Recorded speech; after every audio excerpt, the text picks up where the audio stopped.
पाँच दिवसीय हैंडक्राफ्ट कार्यशाला में छात्राओं ने दिखाई प्रतिभा।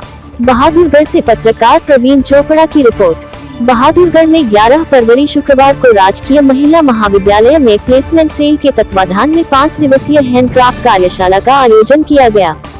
इस कार्यशाला में छात्राओं द्वारा बनाई गई कलाकृतियों व आभूषणों की प्रदर्शनी लगाई गई। कार्यशाला की अध्यक्षता कार्यवाहक प्राचार्य डॉक्टर राजेश कुमार ने की। कार्यशाला में लगभग 60 छात्राओं ने भाग लिया। Placement cell incharge doctor Sunita Chhillar ने बताया कि इस कार्यशाला में छात्राओं ने अपने अंदर छिपी प्रतिभा को निखारा है। वह भविष्य में भी इस तरह की कार्यशाला का आयोजन करने का आग्रह किया है। डॉक्टर सुनीता छिल्लर ने बताया कि कार्यशाला का मुख्य उद्देश्य छात्राओं को स्वरोजगार के लिए प्रेरित करना था। जैसा कि सभी जानते हैं, आजकल प्राइवेट व सरकारी सेक्टर में नौकरियों में कंपटीशन इतना ज्यादा बढ़ गया है और मिलती भी नहीं आसानी से है। इसलिए हमारा उद्देश्य बच्चों को यह बताना है कि आपके अंदर कोई प्रतिभा छिपी हुई जैसे कला या आर्ट, उसे निखार करके आप रोजगार की तरफ कदम बढ़ा सकते हैं, स्वरोजगार अपना सकते हैं। किसी बच्चे का इंटरेस्ट है तो हम उसमें मदद कर सकते हैं। महाविद्यालय के प्राचार्य डॉक्टर राजेश ने कार्यशाला के सफल आयोजन के लिए सभी आर्टिस्ट, छात्राओं व प्लेसमेंट सेल इंचार्ज को कार्यशाला के सफल आयोजन के लिए बधाई दी व छात्राओं को आश्वासन दिया कि भविष्य में भी हम इस तरह की कार्यशाला का आयोजन करवाते रहेंगे ताकि हमारी छात्राएं स्वरोजगार के लिए तैयार हो सके। कार्यशाला के अंतिम दिन राष्ट्रपति अवार्ड चंद्रकांत गोंदवाल, ममता त्रिपाठी, कुमारी ट्विंकल, लक्ष्य धनकर, ज्योति शर्मा, उषा नेहरा, कोमल गुप्ता, पिंकी नेहरा को प्रशंसा पत्र देकर सम्मानित किया गया। मैम, आज जो वर्कशॉप का आज समापन हो गया है, इसमें क्या क्या बच्चों को सीखने को मिला? सर, जैसा कि हमारे कॉलेजेस में, गवर्नमेंट कॉलेजेस में स्कीम होती है, बहुत सारी ग्रांट्स आती हैं, तो प्लेसमेंट सेल के अंडर जो है हमने 5 दिन की हैंडक्राफ्ट की वर्कशॉप लगाई थी, जिसका मकसद छात्राओं को स्वरोजगार के लिए प्रेरित करना था। जैसा कि आप भी जानते हैं, हम सब जानते हैं कि आजकल प्राइवेट और गवर्नमेंट सेक्टर में नौकरियां में कंपटीशन इतना ज़्यादा बढ़ गया है और मिलती भी नहीं है इतनी आसानी से।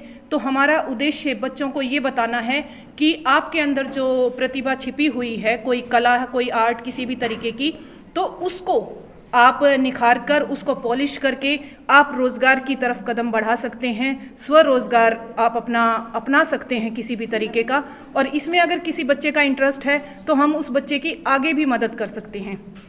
5 दिन की इस वर्कशॉप में हमने राजस्थान से नेशनल अवार्डी थे राजकुमार जी, उन्होंने बच्चों को ब्लॉक प्रिंट सिखाया कि किस तरीके से ब्लॉक प्रिंट किया जा सकता है कपड़े के ऊपर, अलग अलग तरह के डिज़ाइंस। क्ले आर्ट सिखाई गई, मंडेला आर्ट सिखाई गई, स्केचिंग सिखाई गई और वुड ज्वेलरी सिखाई गई। ये अपना चंद्रकांत गोंदवाल जी ने बच्चों को ज्वेलरी बनाना सिखाया कि इसको आप आगे चलकर रोज़गार के रूप में किस तरीके से अपना सकते हैं, उसके बारे में विस्तार पूर्वक चर्चा की गई। किस तरह से जो है आपने बताया ज्वेलर्स बनाई, क्या इस्तेमाल किया गया? उसमें लकड़ी इस्तेमाल की गई है। लकड़ी से, चंदन की लकड़ी या दूसरी तरह की लकड़ी से किस तरीके से ज्वेलरी बनाई जा सकती है, किस तरीके से ज्वेलरी की शेप देके हम आभूषण, नेकलेस हो गया, इयररिंग्स हो गई, हमारे जो हैं की रिंग्स हो गए, किसी भी तरीके की चीज़ों को हम किस तरीके से बना सकते हैं। और इस वर्कशॉप को बंद करने का हमारा मकसद ये था कि एक बार छात्राओं को थोड़ा सा एक्सपोजर मिले, थोड़ी सी चीज़ें बच्चे देखें। जब तक देखेंगे नहीं तब तक सीखेंगे नहीं, और जब चीज़ों को देखेंगे तो उनमें इंटरेस्ट क्रिएट होगा। सिर्फ और सिर्फ इस वर्कशॉप का उद्देश्य बच्चों में इंटरेस्ट क्रिएट करना था कला के प्रति, कि उनके अंदर अगर इस तरह की कलाएं छिपी हुई हैं तो वो उन्हें पॉलिश करें और अभ्यास करें, और ताकि आगे उनको किसी तरह की रोज़गार में दिक्कत ना आए। कॉलेज खुलने के बाद कैसा लगा मैम, आप जिस तरह से पेंटिंग वर्कशॉप लगाई गई? हाँ जी, हाँ सर, एक्चुअली ग्रांट आई थी हमारे पास। पहले तो हम सोच रहे थे कि इसको विड्रॉ कर देंगे क्योंकि लॉकडाउन लगा हुआ था, कॉलेज बंद थे।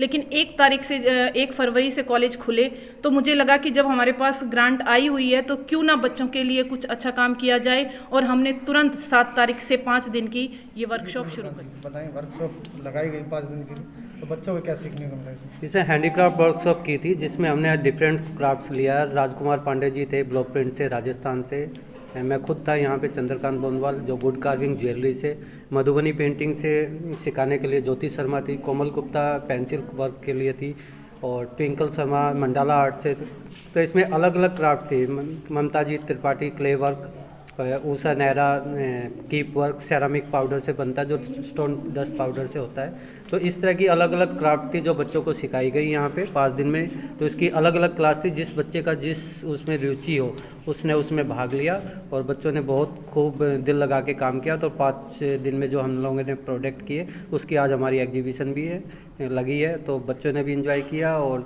ये एक बहुत ही सराहनीय कार्य था। आशा करते हैं कि भविष्य में भी ऐसे प्रोग्राम बहादुरगढ़ में होते रहें और हमारे जो हस्तशिल्प जो लुप्त हो रही है वो जागरूक रहे और लोग बाग इसके प्रति जागरूकता दिखाएं। चंद्रकांत जी, एग्जीबिशन लगेगी, बच्चों को मौका मिलेगा इसमें? हाँ, इस जो एग्जीबिशन जो बच्चे अच्छा कार्य करते हैं हम उनको मिनिस्ट्री ऑफ टेक्सटाइल भारत सरकार से उनका रजिस्ट्रेशन करवाएंगे और भारत सरकार की जो भी पॉलिसी होती है उसका जो बेनिफिट होता है वो उनको मिलेगा, क्योंकि जो एक रजिस्ट्रेशन कार्ड होता है उसके बिना आप किसी भी मेले में नहीं जा सकते। जैसे नेशनल मेले होते हैं सूरजकुंड, दिल्ली हाट, हैदराबाद और विदेशों में भी ऐसे मेले लगते हैं जिसमें वो आर्टिजन कार्ड क्या सिखाया गया था? हमारे को इस वर्कशॉप में बहुत सारी चीज़ें सिखाई गई थी, जिसमें हमारे को क्ले आर्ट, मेहंदी, मंडाला और स्केचिंग वगैरह बहुत कुछ सिखाया गया था। तो कितने दिन चला था ये वर्कशॉप? ये 5 दिन चला था। क्या क्या सीखा आपने? हमने मेहंदी, क्ले आर्ट, वो जो क्ले आर्ट और वो मंडाला, रंगोली बहुत कुछ सीखा था। जो कलाकार यहाँ पर आए थे आर्टिस्ट, किस तरह से सिखाया उन्होंने? इन्होंने बहुत अच्छे से सिखाया था हमारे को और एक एक चीज़ बिल्कुल बारीकी से बताई थी। अगर कहीं एग्जीबिशन में आपको मौका मिला जाना चाहेंगे? बिल्कुल।